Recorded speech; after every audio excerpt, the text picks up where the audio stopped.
It's important for me to tell my story here because I felt really alone as a kid. I was born with an enlarged spleen and liver, and it wasn't until the age of 3 that I was diagnosed with Niemann-Pick B, or ASMD.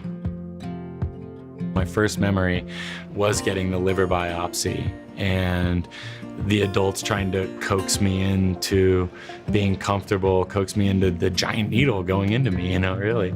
They tried really hard to make it comfortable. It wasn't. And they didn't know what to do. There's no frame of reference, you know, it's a rare disease. When I was a kid, I would get intense migraine headaches. I've always had lower back pain. When I was younger and I naturally had a smaller body and a large liver, large spleen, people noticed. So it was a pretty big deal of social isolation. I wasn't supposed to ride a bike. I wasn't supposed to play soccer, football, hockey, rollerblade, any of the things that I really loved. For a long time, it was a list of no's.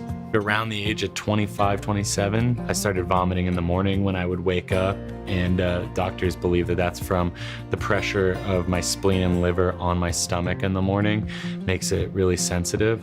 So I started to pay more attention to it. I would walk up a flight of stairs and just be absolutely winded, and all of these simple things that I could always do, I just couldn't do them anymore.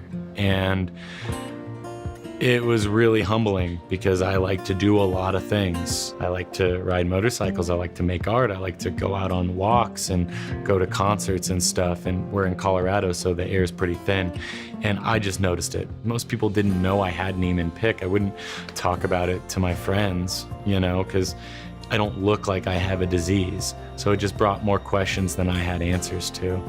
So the more I talked about it and the more of a dialogue I built around it, it's cool, it's great. I feel validated in some of the things that I go through, but the reality is that it takes away a lot because now I notice. When I had that turning point and I realized that my life was not gonna look the way all of my friends' lives were and the way that society told me my life should look. I was in a relationship and I was thinking of having kids. I was thinking of proposing. That was a hard pill to swallow, that if I do that, this person is agreeing to a life with somebody who, well, it's gonna be different. So.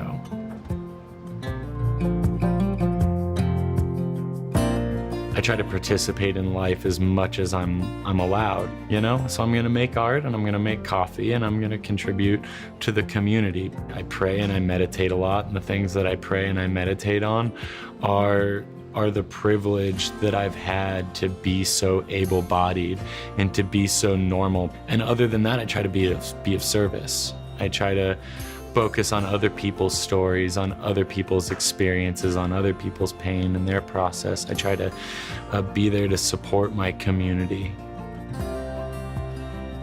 So the opportunity to tell my story and to hopefully make it to where like someone else doesn't feel alone, that they feel like they have a voice, that other people are going through it, that makes me happy. It's really the only reason I'm doing it.